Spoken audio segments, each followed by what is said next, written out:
So much to talk about now, especially given the world we live in right now, which is the post-factual world. Obviously, I'm very concerned about the COVID crisis right now. And a lot of people say, well, don't get into politics, but politics is really about health now. I mean, a lot of people say government does nothing. That is not true. Government does a lot, and our government is responsible for a lot of what happens in healthcare and a lot of what happens to prevent many of the problems that we're seeing now with COVID problems, as well as other health issues and future pandemics that we're going to see. I'm very concerned right now about those kind of things, but I'm really more concerned about this kind of weird world that we're in now where facts don't seem to matter. It seemed to all start from day one of the Trump administration when they said they had the most people ever at an inauguration. And they obviously didn't, but that's where we started with this fake news type idea. And now we're way into the fake news such that you could basically say anything. In fact, the key now is to say the opposite of what the truth is and yell it really loudly, and that becomes fact. I see this a lot in the carnivore movement. Carnivore movement is so bizarre to me. You've got these guys out there. First of all, they say, oh, epidemiology is not good, and this research bad, and that research is bad. But then they find the article that kind of fits what they want to do. I say kind of because I don't think these guys know how to read research, because they will say something that they just read the research wrong. But as soon as they read something that somehow works with them, they put it on their website. The website's an echo chamber, or their Instagram or their Facebook. And that echo chamber, all these other people are like, oh yeah, I eat steak and it makes me feel great. LDL cholesterol doesn't matter. And then you got all these people spreading these bad rumors and getting sick because of it. And it's all in this post-factual world where it's like, it doesn't matter what I show them. It's all relative. It's fake news. That article was bad. This article is bad. And we're seeing that with everything. We see that with masks don't work, or masks cause, not only do masks not work, but if you wear a mask, you're going to die, which is ridiculous because as a surgeon, I've been wearing a mask every day for years and years and years. Obviously, that's not true.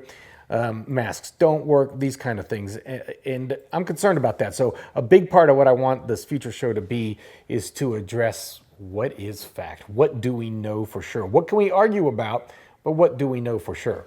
And that's going to be somewhat of our focus in the future, is trying to address this conspiracy theory. Unfortunately, I am vegan. Well, not unfortunately, I'm vegan, but unfortunately, I am vegan in a world where vegans have really started to adapt to this conspiracy theory. And it's almost like the far left have met the far right in this really post-factual world. So we'll be discussing that a lot in futures. But what do you got, Jeff? We got any questions? Does meat cause diabetes? This is a good question. And it's a complex answer. So going to this post-factual world that we live in, there are some facts and some of it we don't know for sure. Does meat cause diabetes? I could tell you that meat is correlated with diabetes. In other words, if you look at the EPIC data study, or if you look at the Adventist Health study, or some of these other big, there was a Shanghai study, there's a lot of big epidemiologic studies where they control. So a lot of people think when we do epidemiology, it's like we just look at two people and say, well, this person ate meat and they got diabetes, and this person didn't and they didn't, therefore diabetes causes meat. That's called a univariate analysis. That's not very effective. That's not very good statistics. What we use is what's called multifactorial analysis. So we control for different factors. So it's not fair to do that analysis if one person's obese and one person isn't obese, so we control for weight. And it's not fair to do that analysis if one person works out and one person doesn't. But after doing multiple different controls, meat does correlate with obesity, but also with diabetes. Now, if you look at it closer, what is the mechanism of action? Because I could show you studies showing the correlation. Do we have a mechanism of action? And we do. We know that saturated fat and inflammation lead to fat going into the muscle cells. You got to understand, diabetes is not a problem of carbs. It's a problem of carbs utilization. Now, we know there's a problem with carbs utilization because your blood sugars go high, but too many people focus on the fact that the blood sugar's high. That's not the problem per se. The problem is it's high because of the actual problem. And the actual problem is our body, every cell in our body is made to use sugar for energy. we have receptors in the cells that bring the sugar into the body. Now, the key to unlocking the receptors that allow sugar to go into the cell, the key is insulin. But if we get fat into our cells, it blocks where the key goes in. And the cell can no longer get the sugar into the cell for processing, and then our blood sugars rise. And then you start getting complications with high blood sugars. But the problem is that key, that insulin not working. And that is because of fat and inflammation and the fat getting into the muscle cell, so it's not working. So that's the mechanism of action. And we have randomized control studies. I'm trying to get a grant for a even more in-depth one. But recently, the NIH study, they put people in a hospital setting. I don't know who volunteers for this, but imagine staying 1 month in a hospital and being monitored. And for 2 weeks, they did a ketosis diet, and for 2 weeks, they did a plant-based diet. Now, what's interesting is in all the ketosis studies, they will always show you what's called A1C, which is a measure of what your blood sugar has been. And they show with ketosis that your blood sugar drops. And so they say, oh, we cured diabetes. But again, I told you, blood sugar is not the measure we should be looking at. We should be looking at your ability to process sugars. Because if I don't give you sugars, your sugars are going to be low, but that doesn't mean that the processing system is working. And in this NIH study, when they looked at the people, the blood sugar did drop when they were on ketosis, but their insulin resistance, they used a test called the glucose tolerance test, which is really the gold standard test. When they did the glucose tolerance test, they were actually more insulin resistant in the ketosis. Of course, this got a lot better with the plant-based diet. There's several other studies like that, and there's more to come on that. All right, we got another question here. Any thoughts on fake meat like Gardein and others? Yeah, a few thoughts on that. There was a recent study, and they did a study on people eating either fake meat or regular meat. And definitely the fake meat was better because it's lower in saturated fat. It is not what I would call ideal food. It's not a whole food plant-based diet, but I eat it all the time. I usually eat it, if I'm making a spaghetti to add a little bit in to make it like a bolognese. It gives it a little more substance. I think it could really help people switch from a meat-based diet to a plant-based diet. Certainly, it's a lot better for the environment. That's no question. And so I think it helps. I don't think your diet should be... When I first switched from eating a regular diet to a plant-based diet, it was a huge stress because... First of all, at that time, there wasn't much around. And I was like, am I supposed to just eat salad all the time? Is that all I'm going to eat? And that kind of freaked me out. And but the problem was I just started eating nothing but veggie burgers. And I just ate veggie burgers all day and night. And that's not necessarily healthy, too. It wasn't until I really started eating a whole food plant-based diet where I really started getting grains and greens and fruits and vegetables that I really started feeling healthy. Tell us about the COVID-19 recovery rate. I can't tell you much about that. There's still so much. I try to keep on top of the COVID data, and I'll tell you, it's crazy. It pours in every day. There's a new study and there's a new article. The death rate seems to be dropping. You got to understand there's different rates. Like a lot of people say, oh, only 0.1% of people will die from this, but that's not an effective way at looking at a disease. I think a much better way of looking at it is what's called case fatality rate, which is how many people that actually really have the disease die from it, are symptomatic and die from it. And that number is going down. And that's because we have very effective therapeutics now for people that truly get sick. But I don't think that death rates are really what we need to be looking at. We need to be looking at hospital utilization. The problem comes when hospitals get too busy to treat other people. And we saw this recently when we did the lockdown and we stopped all surgeries, everything. There became a backlog of people. We started seeing really bad gallbladders that could have been taken care of electively, easily, but now they're coming in much later with bad gallbladders. We see people having heart attacks. We see people not getting the usual care they need. If we get to a situation where the hospitals are so busy that we can't take care of the usual disease processes, and on top of that, the nurses start having a real difficulty caring for the patients, and the doctors get overworked, that's when we get the real crisis. And yes, we are able to save lives, but if we get overutilized, we could cause a lot of morbidity. On top of that, there's a lot we're learning about COVID. It tends, you've heard of these people that continue to have problems even after their infection, loss of smell, loss of taste, even long periods of time, fatigue. So we're still learning about those things, and We get briefings at my hospital, but we're still in a process of learning. What are my thoughts on soy milk and flaxseed oil? Okay, so I like soy milk a lot. I'm a very big proponent and believer in soy. I'm a big believer in phytoestrogen. There's some good evidence that soy could actually help prevent breast cancer, or prevent breast cancer recurrence, at least in people that have had breast cancer before. You do got to worry a little bit about the processing of how they make soy milk, carrageenan and stuff that goes into it, but I'm not too worried about it. I'm not drinking that much of it, and so I think soy milk is pretty good. I would urge on flaxseed oil to rather get actual flax seeds and grind them and consume them immediately. I get a little bit worried about oxidation of polyunsaturated fatty acids, which is not a good thing.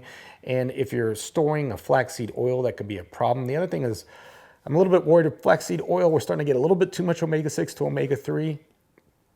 And that can lead, in plant-based diets, we tend to get a lot of omega-6, but we don't get as much omega-3.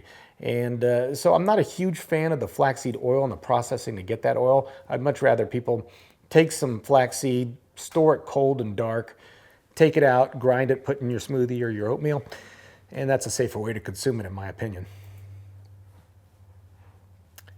Does oil or sugar make you fat? There's so much controversy. Okay, excess calories make you fat. So any way you're getting excess calories is going to make you fat. So there was a really interesting study. This nutrition professor in Kansas wanted to prove this. And he went on a Twinkie diet. Twinkie, Doritos, junk food diet. But he only ate 1,800 calories. And he did that based on the fact that he did tests on himself. He was overweight and found that his basal metabolic rate was about 2,000 to 2,200 calories, so he ate 1,800 calories. He lost weight. He's eating absolute junk food. He's eating fat. He's eating sugar. He's losing weight. So calories are what count for weight loss. Oils and fats are definitely going to contribute more to weight because they're higher calorie density. So you take an oil and you got a lot of calories per gram. A fat has 9 calories per gram, whereas a carbohydrate like sugar has 4. So obviously a fat is a higher calorie density. It's easier to get more calories in at a given time. Sadly, in America, we're never eating just sugar or just fat. It's usually sugar and fat combined, and that's why it's so bad. The other thing is, you got to understand, a lot of us have built-in insulin resistance because we're eating so much fat, and that fat's getting into our muscle cells and causing the insulin resistance. If you're insulin resistant and you eat sugar, your body doesn't turn sugar to fat. And that's a mistake that people make. If you radioactively label sugar or fat, if you eat fat, it goes to fat. It's very hard to make sugar turn to fat, called de novo lipogenesis. But if you eat sugar and you are at all insulin resistant, your body has to create even more insulin in order to get that sugar into your cells. That higher level of insulin will block the breakdown of fat. And so that can lead to fat. But again, in the end, it is how many calories you're eating versus how many calories are you burning. The beauty of plant-based diet is there's just no way, because of the calorie density, because of the water and the fiber in plant foods, you're not going to overeat them. I never count calories, and I don't teach patients to count calories. I go over with them eating foods that are low in calorie density because I don't care how many apples you eat. Now, theoretically, could you eat enough apples or enough broccoli to gain weight? Theoretically, yes. Practically, no. There's just too few calories. There's about 80 calories to 100 calories in an apple. How many apples could you possibly eat? You're going to get full real quick. And that's why we talk about calorie density rather than actual calories. What are my thoughts on raw plant-based diet? In summer, good. In winter, love steamed veggies. I know some very healthy raw plant food-based diet people. I find that diet a little bit the raw plant food people that I know, they eat a lot. They're constantly eating, and they get all these fresh fruits, and they're constantly. This one guy I know is an athlete. He goes to like the wholesale place and gets these huge cartons of fruit. It's very demanding. I worry a bit in people that they go on a plant-based diet and they're eating nothing but fruit and salads, and they're not getting enough grains and starches, and that could create a problem. It could create a lot of hunger. So a lot of these people on raw food diets can get very hungry because of that. And I also worry sometimes that they don't get enough fiber. You would think that fruits and vegetables are enough for fiber, but you get a lot more fiber from beans and from grains, which are left out a lot in plant-based diets, unless they're in raw plant-based diets, unless they're doing things like sprouting and eating foods that way. I just don't see the point. I don't see why you can't add some cooked foods. We know that some foods you get even more nutrients if they're cooked. But like I said, I know very healthy raw food plant-based diet people that do a good job with it. It just takes a little bit more effort and more work.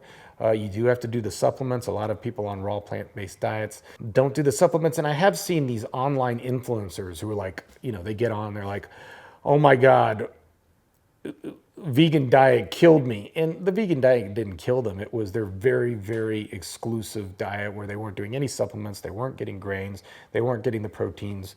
And that could be an issue. Gastroenterologists say the cause of IBD and IBS is still unknown. This is a tough one because there's so much new research and literature. There's a lot of debate with inflammatory bowel disease as to whether inflammatory bowel disease is an autoimmune disease, whether it's an inflammatory disease, could it be a microbiome disease?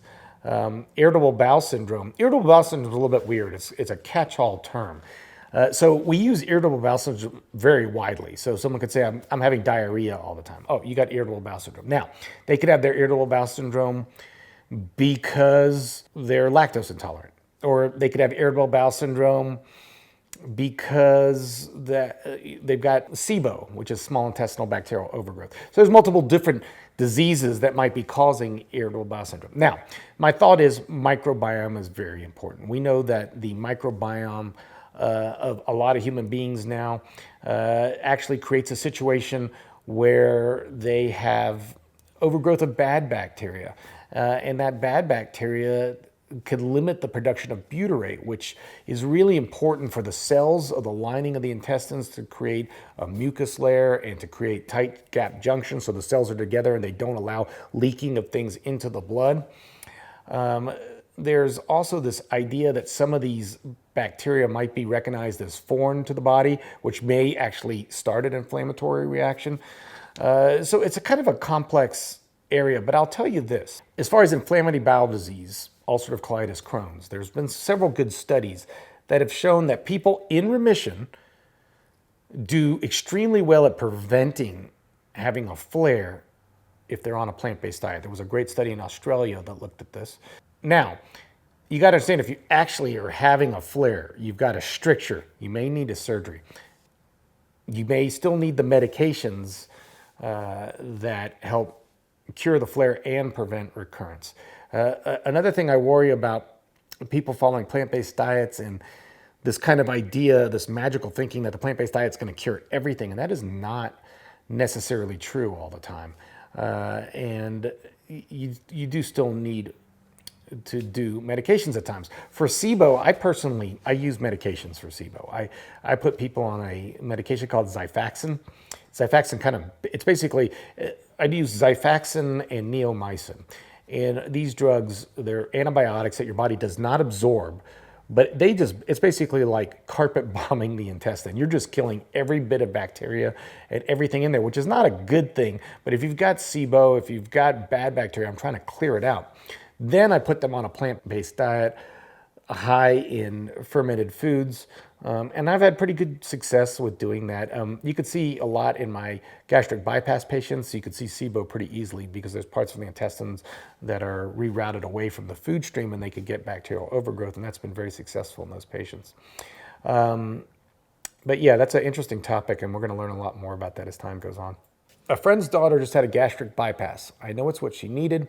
However, a surgeon has put her on a high-protein, low-carb diet, pretty much keto. She's now terrified to eat an apple. Do you have a book I can refer to? There's no books on this with gastric bypass patients. When I first started doing gastric bypass and weight loss surgery, I would go to these conferences and all the surgeons would be there and we would talk all week about obesity. We hardly talked about food, which is very weird, right? You would think you would talk about food at an obesity conference. When we did, it was always about high protein. And then the weird thing is we would have a talk about microbiome affecting obesity. And I would have to get up and say, people, you understand that based on a study done in Nature, they showed that if you eat a meat diet, you get the wrong kind of bacteria for weight loss. And if you eat a plant-based diet, you get the right. But we're telling people to eat meat. That's a problem. One person got up there and they were talking about how ferritin and heme iron is really bad for metabolic disease because it affects the beta cells in the pancreas that secrete insulin. And yet that person recommends a low-carb diet, which is high in the iron that they just studied. That they're missing the forest for the trees.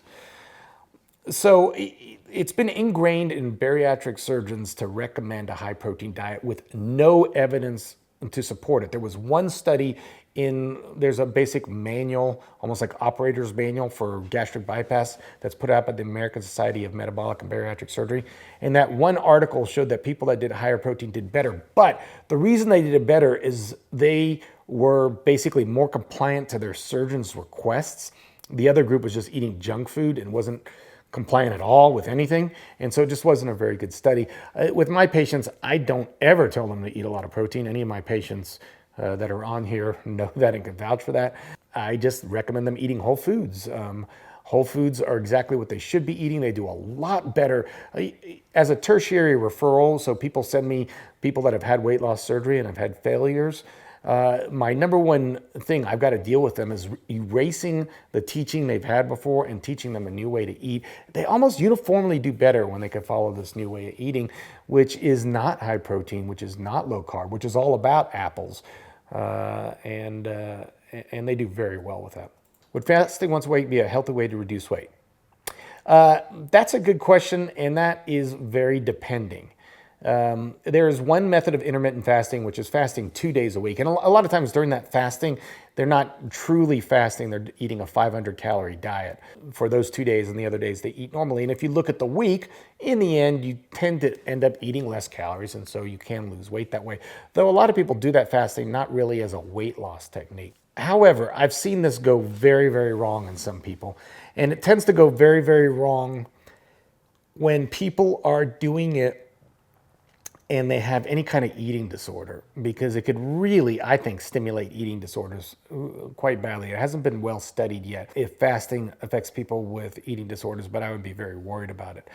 I tend to use with my patients something called time-restricted eating. Time-restricted eating basically looks at circadian rhythms. And it does turn out, we talked about how calories are what cause weight gain. It does turn out that the same calorie you eat in the morning is not the same calorie you eat in the evening. That our bodies respond to these calories differently, whether it's morning or whether it's evening. And so I tend to have my patients, first of all, you got to eat somewhat intuitively. Don't eat when you're not hungry. I tend to tell them to eat over a 10-hour window. A lot of the intermittent fasting people use an 8-hour window. I tend to use a 10-hour window. I don't want my patients getting too hungry. Typically, people aren't that hungry in the morning. And so they tend to, I tell them just don't eat in the morning, have a cup of coffee, maybe start breakfast at 10. But I don't want them to wait necessarily till 12, because then I found that they've overeaten at that time. I don't want them starving hungry. So typically they'll eat at 10.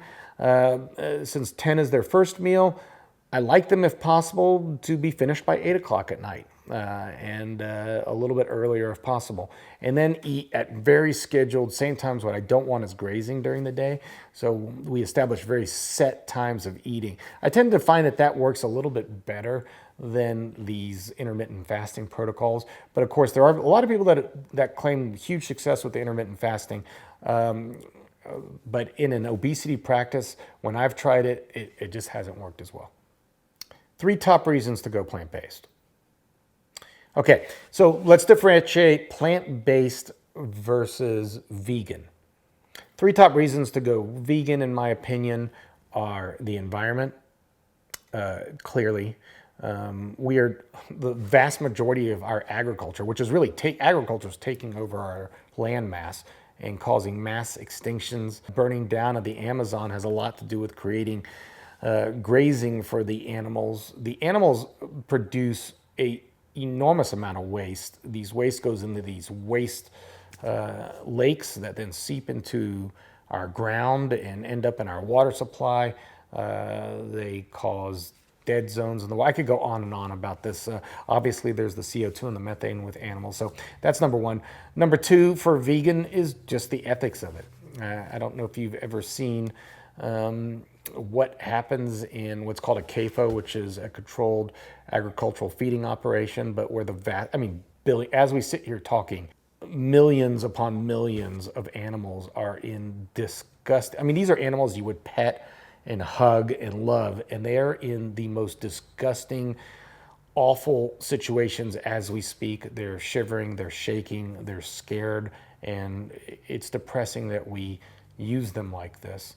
And then for health. Now, if we're looking at health reasons, 3 top reasons to go plant-based. Now, when I look at plant-based for health reasons, for me, if you're going plant-based for health reasons, you might eat meat once in a while. Plant-based, right? It's the base of your meal. So there's diets like the DASH diet or the Mediterranean diet. The base of those diets are plants. And the benefit of that is increased antioxidants, increased fiber, better microbiome, better insulin sensitivity, less atherosclerosis, possibly less Alzheimer's and dementia, though that's debatable.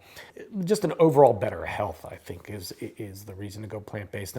And I think there is a significant amount of literature now to support that claim. Should people overweight follow a leaky gut anti-inflammatory diet?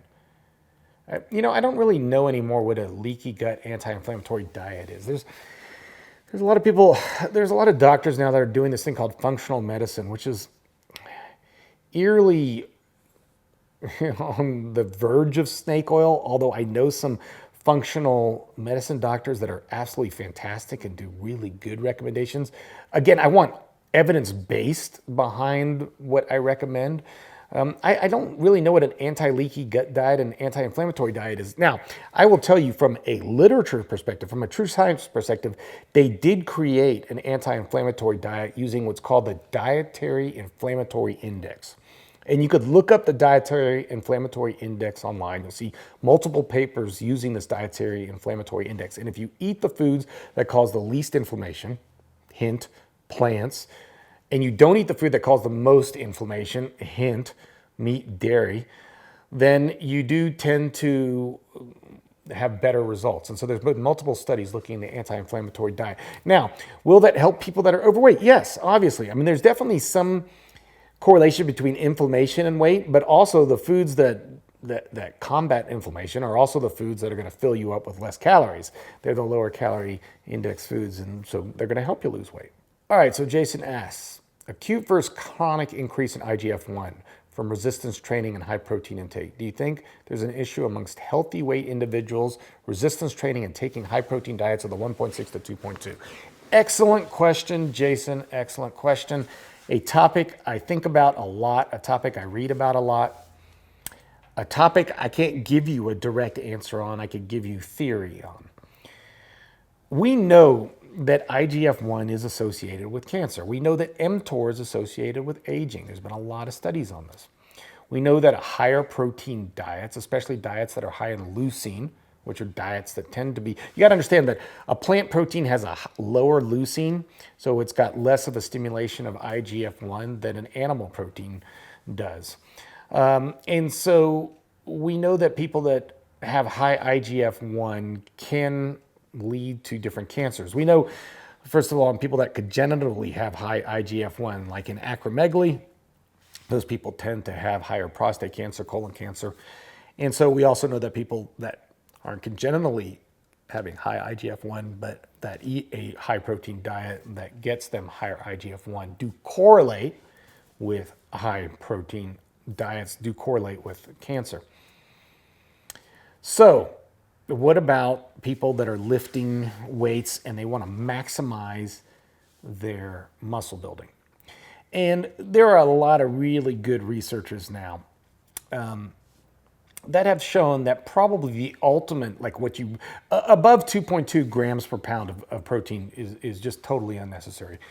There's a debate over 1.6 to 2.2. I think most people now are favoring 1.6 being the number of the absolute optimization. Now, that optimization, interestingly, is looking at muscle protein synthesis.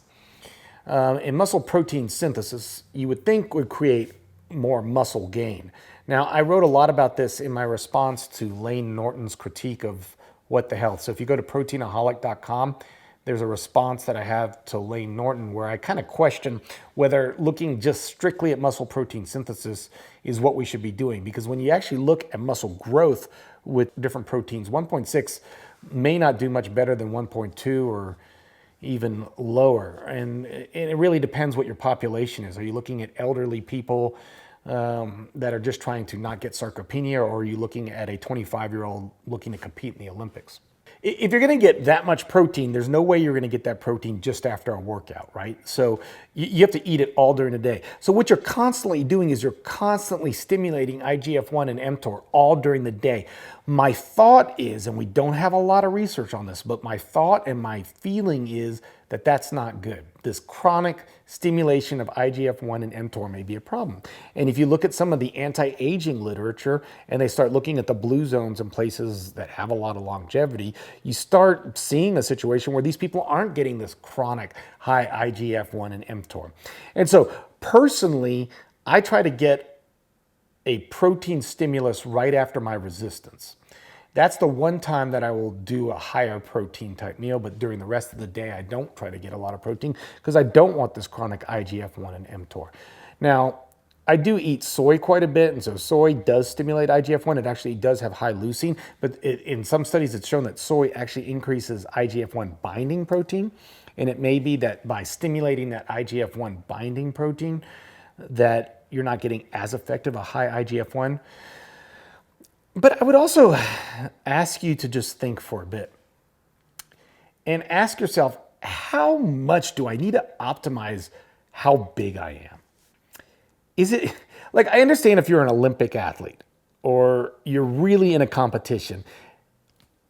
What's crazy to me is there's just so many guys in the gym and girls that are trying to do everything to get as much muscles. They're taking steroids.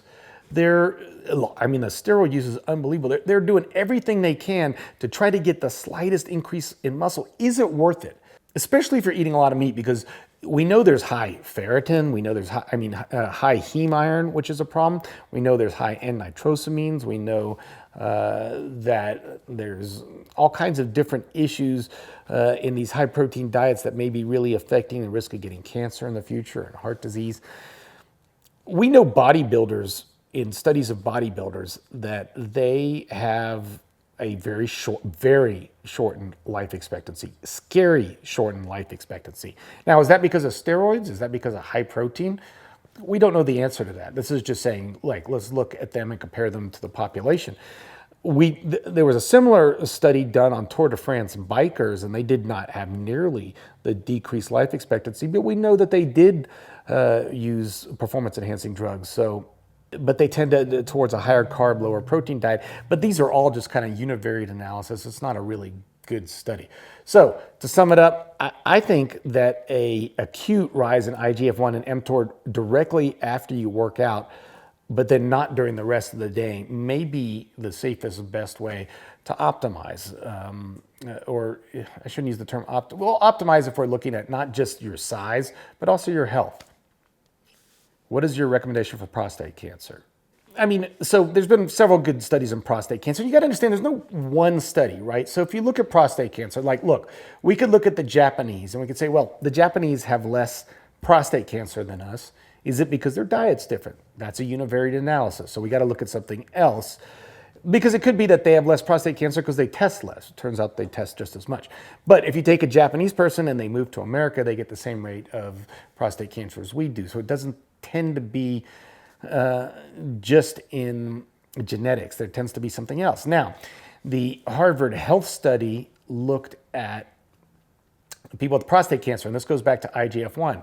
We have found that IGF-1 is if you look at people with acromegaly, congenital high IGF-1, they tend to get a high rate of prostate cancer. And in fact, in people that have high IGF-1, they tend to get prostate cancer, and that could be from diet. And in the Harvard Health Study, health profession study, they did find a definite correlation between dairy, which does stimulate IGF-1 because it's very high in leucine, and prostate cancer. So we've got a mechanism of action, we've got epidemiology, now we need a randomized controlled trial. And Dr. Ornish did a really good randomized controlled trial looking at people with a low-grade prostate cancer, high PSA, put half of them on a plant-based diet and saw a very direct drop in PSA, prostate-specific antigen, a test for prostate cancer.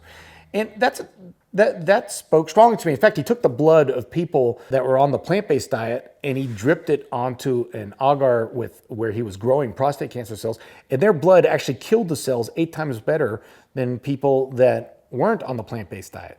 So the plant-based diet was stimulating the natural killer cells to kill the prostate cancer cells in ways that are beyond me right now, but they show multiple effects on different genes, and one of those genes is obviously controlling for this prostate cancer. But to sum it up, yeah, I think a plant-based diet is a fantastic thing for prostate cancer.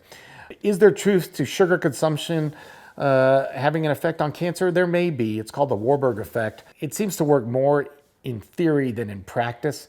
This idea that cancer cells have to have sugar to eat. Cancer cells also have to have methionine. Methionine is very high in animal products, especially eggs and dairy. And so I think a low methionine, a lower sugar diet would be helpful. What do I recommend for vegans with low iron? There's lots of foods with iron. In fact, interestingly, vegans will tend to have a little bit lower iron, but it tends to be probably protective. Having a high iron, if I just take someone and have them go and donate blood so we could draw iron off of them, they immediately become more insulin sensitive because iron actually affects what are called the beta cells of the pancreas's ability to secrete insulin. So having a little bit of low iron is probably okay. Now it depends on whether or not that low iron is actually affecting you. Are you anemic? Are you feeling fatigue and weakness? And if that's the case, there are iron supplements. With my patients, I tend to use ferrous gluconate with a vitamin C because vitamin C helps you absorb iron. But beans, grains, wheat germ, these kind of things are very high in iron, especially lentils and beans. I find beans to be really well tolerated by people for developing, that are having anemia and upping their iron levels. Trouble getting enough zinc. You know, a lot of times when these are issues, again, beans, nuts, seeds, things like that will have zinc.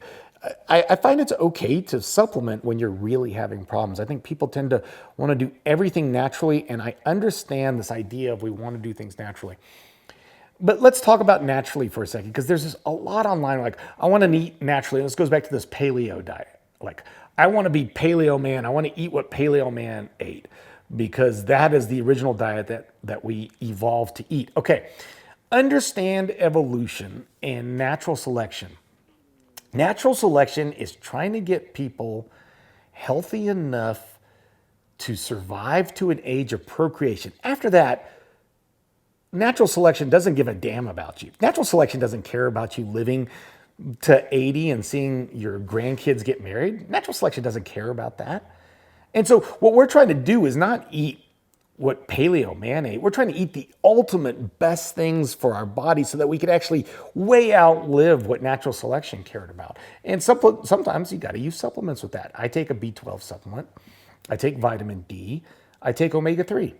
And I recommend that to people, and that's what I take based on my review of the literature. Thought on vegan protein powders for gym kids. It goes back to what I was talking about before.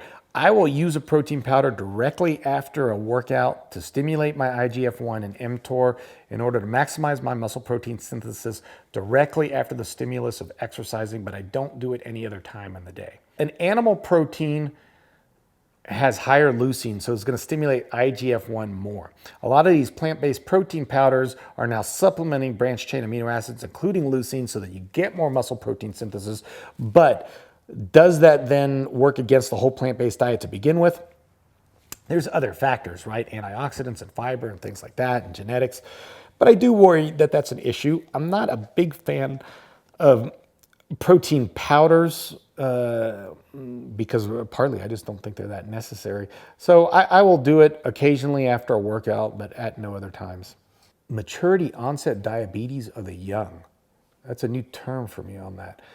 Look, it's interesting because we were doing a study on, and the Mastering Diabetes guys are great. I really would recommend you look at the Mastering Diabetes website. And I was working with them on creating a actual protocol for study.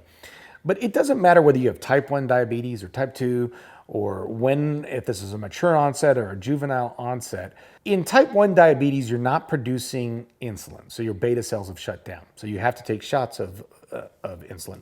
But what we have found in type 1 diabetics that is over time, they have to give themselves more and more insulin in order to get the same control of blood sugars. And the reason that they're giving themselves more and more insulin is they're now getting insulin resistance, and they could actually get type 2 diabetes on top of type 1 diabetes. And a plant-based diet, again, plant-based, you don't have to be vegan, but a plant-based diet with lower saturated fat is going to help all forms of diabetes. To understand whether or not there's a possibility of cure, you got to understand and know whether or not your beta cells, the cells that produce insulin, still work. And so there's a test you could do, which is measure C-peptide. And if there's still C-peptide in your body, in other words, your body is making insulin, then yes, a plant-based diet could potentially cure it. We've seen that many times before, but not always. Sometimes you do need the medications on top of it. Okay, any ideas on how to lower the need to eat the amount of calories in a whole plant-based diet? I need to eat 3,000 to 4,000 calories a day to feel full and not hungry, despite not exercising. Long answer here. Let's talk about obesity. You have got to understand that we are all different. And there are some people where 4,000 calories is what they need to eat to get full, and some people 2,000 calories and 1,500. We all have that friend who's never hungry.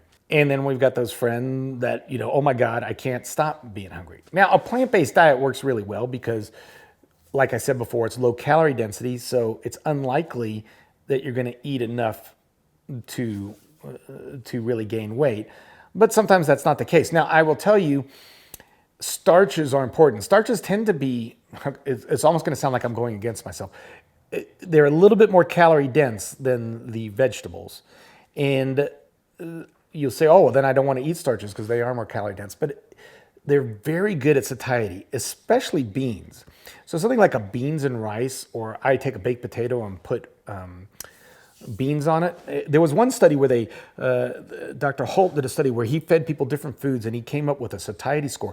And potatoes were off the chart. They were excellent for satiety. So I have my patients do a baked potato, mash it up, put black beans, a little avocado, some salsa. I mash it up, and that tends to do really good satiety, not just with that meal, but with next meal. So a lot of times when you do studies with satiety, you look at the next meal, not just the meal you're eating.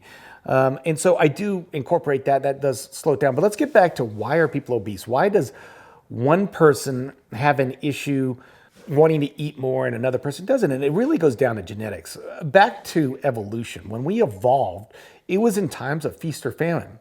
And it became a genetic, basically, benefit or advantage to want to eat a lot. Because if you could eat a lot when food was around, you were more likely to survive a really cold winter. That now works against you, right? Because now you want to eat a lot.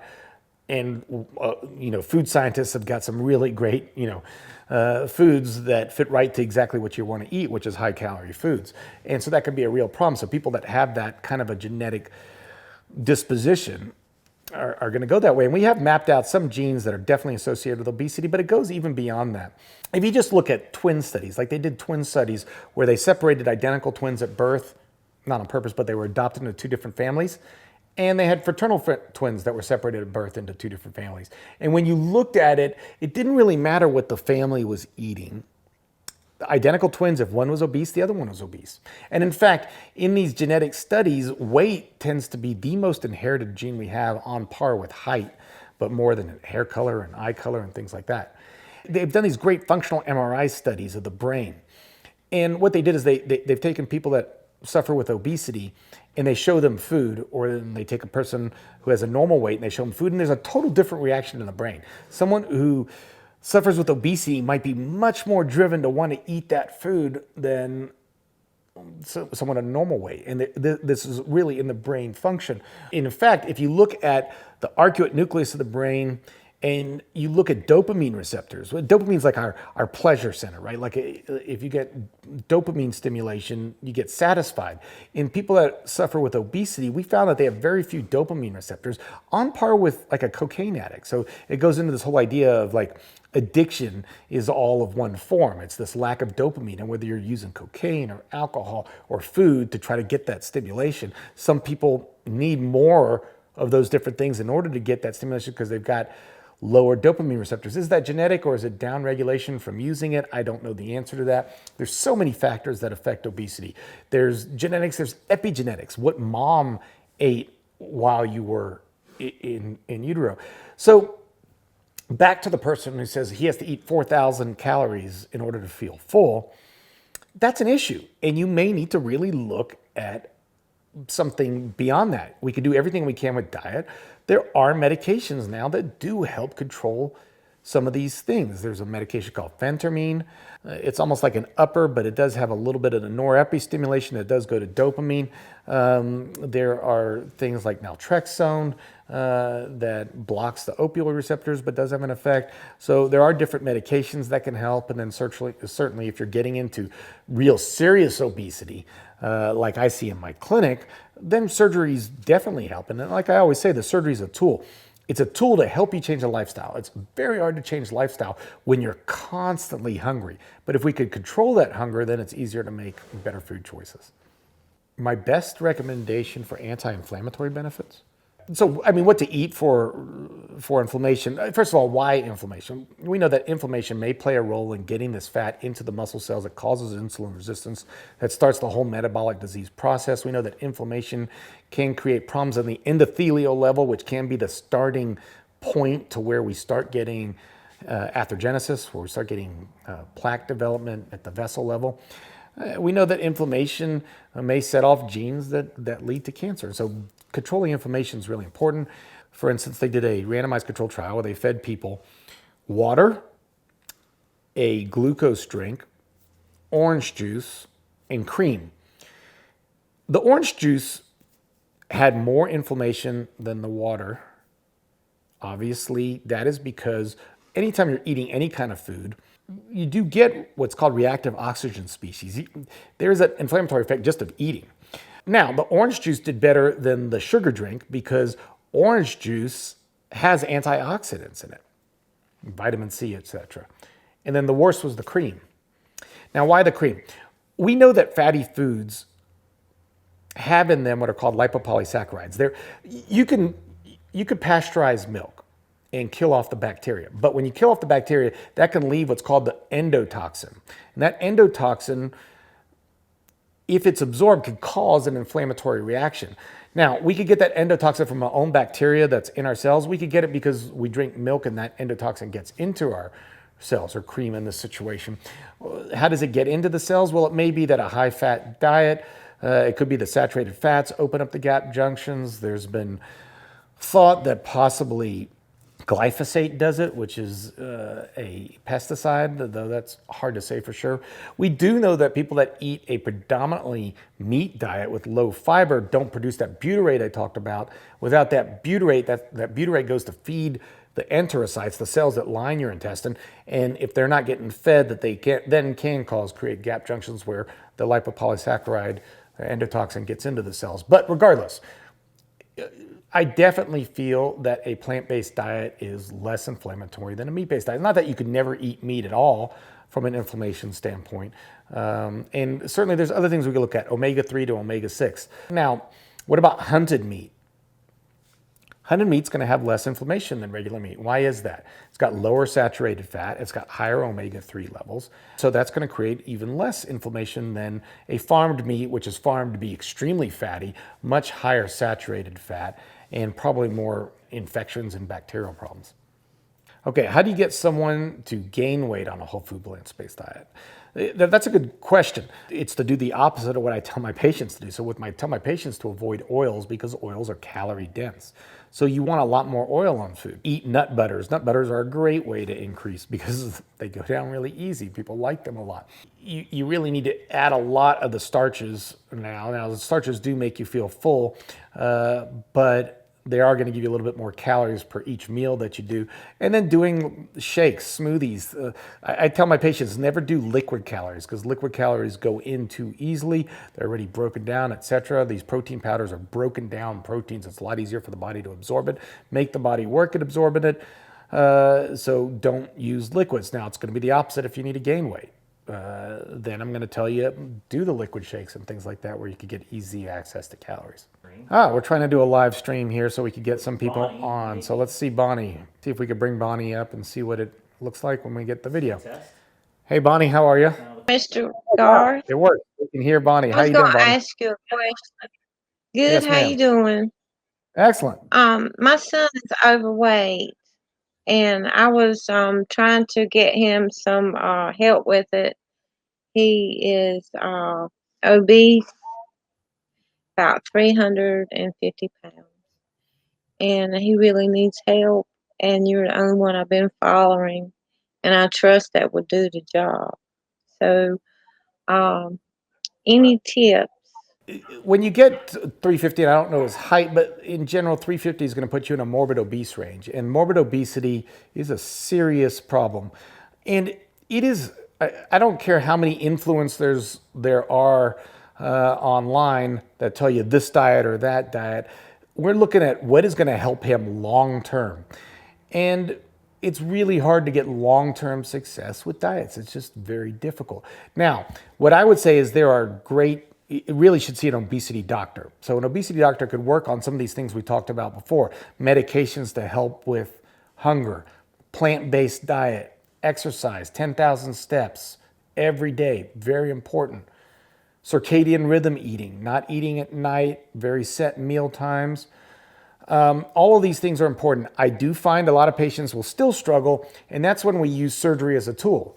And so there's the sleeve gastrectomy and the gastric bypass, both exceedingly, there's nothing that comes even close to these surgeries. Medicaid pays for these, Medicare pays for them. Most insurance companies now pay for it because they recognize the benefit.